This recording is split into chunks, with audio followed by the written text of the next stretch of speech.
Hello friends, welcome to my YouTube channel. So today in this video I am going to show you how to enable the timer option from the control center in this device. For this open control center, so here you can see this is the timer option. Press and hold this one. You can see. So here we can change the time. We can set the time here. Now it's 15 minutes. You can 30 minutes up to 2 hours. You can set the timer from 1 minute to 2 hours. So here simply here I am going to set the timer to 1 minute, and after that tap on the option start. Now the timer is started. You can see.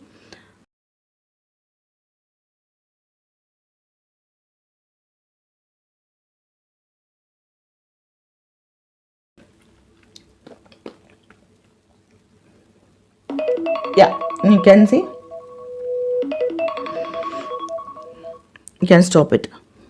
So simply from the control center itself, you can enable the timer in this device.